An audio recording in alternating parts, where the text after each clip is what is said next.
Ubicada en el municipio de Santa Coloma de Cervelo, a pocos kilómetros de la ciudad de Barcelona, la cripta Güell es una obra clave en la trayectoria de Antoni Gaudí, ya que anticipa muchas de las soluciones constructivas que el arquitecto modernista emplearía en la Sagrada Familia. A pesar de que se trata de un proyecto inacabado, este templo religioso posee un gran valor histórico y artístico, tal y como evidencia su inclusión en 2005 en la lista del Patrimonio de la Humanidad de la UNESCO.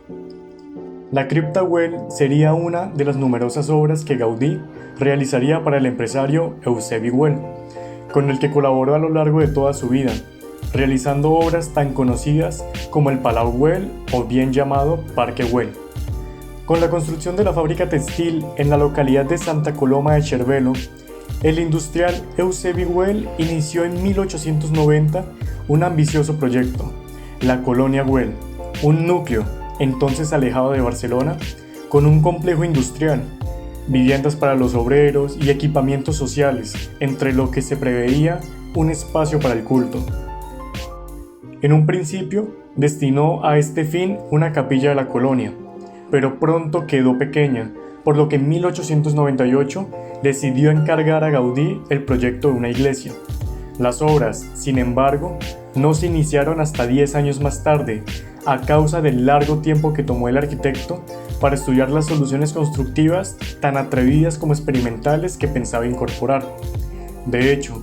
Gaudí usó este proyecto de la cripta Güell como un laboratorio de ideas para su posterior aplicación en su gran obra conocida como la Sagrada Familia. A través del proceso de construcción de la Colonia Güell,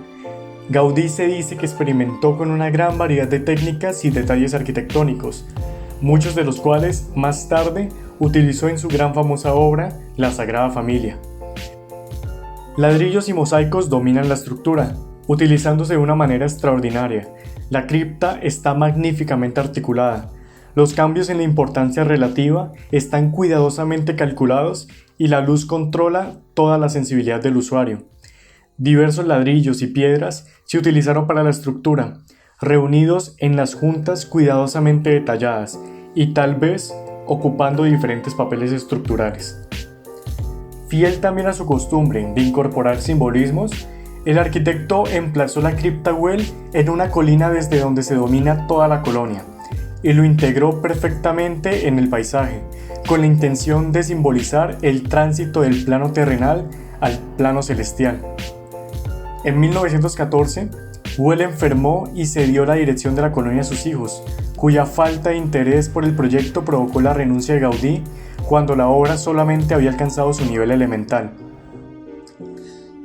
Aparte de su aspecto natural que Gaudí plasmó en la cripta Güell, también se percibe su respeto por la naturaleza desde el pórtico de la entrada,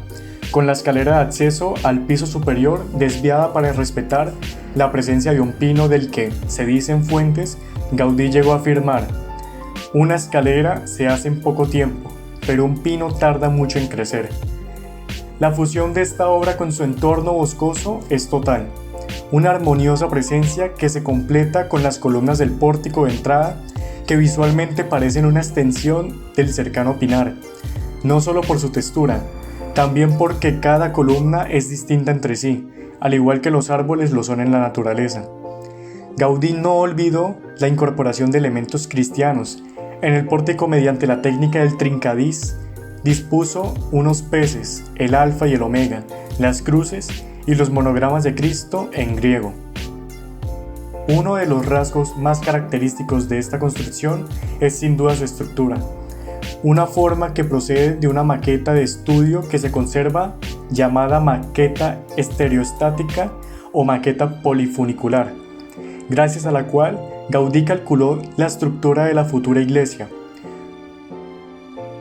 Una maqueta de escala 1:10 que llegó a tener más de 4.5 metros de alto y que surgió colgando de un techo un cordel con 2 puntos y suspendido unos pesos que eran saquitos de perdigones. De esta manera, se dibujaba en el aire un arco invertido que Gaudí fotografiaba y pasaba al papel, dibujando así los futuros arcos y conformando el perfil de la iglesia. Una vez más, el genio modernista, cuya regla era: con 2 reglas y un cordel se genera toda la arquitectura, Demostró en la colonia Güell poseer conocimientos físicos de gravedad y de presión que junto con su intuición y experiencia permitieron crear una estructura única que se conformó como un experimento de soluciones arquitectónicas que darían nacimiento a la futura Sagrada Familia. Al liberar de la fachada de la cripta Güell la función de muro portante, puesto que las columnas y los arcos soportaban todo el peso del edificio, Gaudí consiguió gran libertad formal y planteó las paredes exteriores como un muro de cierre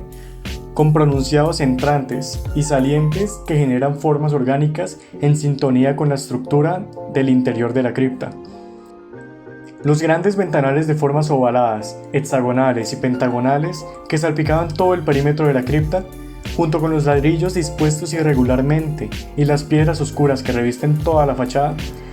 dan a la obra un aspecto rústico, un poco más natural, más sensible con su entorno y más profundo con la naturaleza. El interior de la cripta parece más una gran gruta natural, que con una construcción fruto de la mano del hombre, este efecto lo consigue al disponer colores oscuros, tanto en el suelo como en las paredes, que evocan a la oscuridad de un bosque, sea por las hojas caídas o por la sombra producida por los árboles,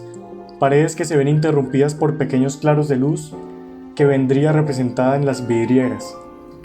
Y en la iglesia de la planta superior, la idea era que fuera policromada de azul, dorado y blanco, simbolizando el cielo y el sol por encima de los árboles. El conjunto se remataría con unas torres que tendrían palomas de color blanco, aludiendo al nombre de la localidad, Coloma, paloma en catalán. Con esta completa simbología, Gaudí mostraría el camino de la salvación a los asistentes, desde la oscuridad del infierno de la iglesia hasta la gran dorada, blanca y azul iglesia superior. Su estructura se basa en arcos catenarios, los cuales ofrecen soluciones originales que sintetizan la relación entre el planteamiento estructural, las técnicas constructivas y las formas arquitectónicas. Al simplificarse mediante estos arcos el problema de las cargas, no fue necesario recurrir a los característicos contrafuertes, arbotantes o paredes maestras que se pudieron ver famosos en la gran arquitectura gótica que le precedía. En el pórtico de acceso se colocaron 11 columnas inclinadas en diferentes direcciones, algunas de piedra, otras en espiral de ladrillos, tratando de emular los troncos de los pinos que le rodean. La inclinación de estas columnas responden a la misma dirección que las resultantes de las cargas, que inciden sobre ellas, pudiendo de este modo eliminar los contrafuertes y arbotantes. Las columnas laterales son más robustas que las centrales, pues se habían preparado para soportar las plantas que se iban a construir encima.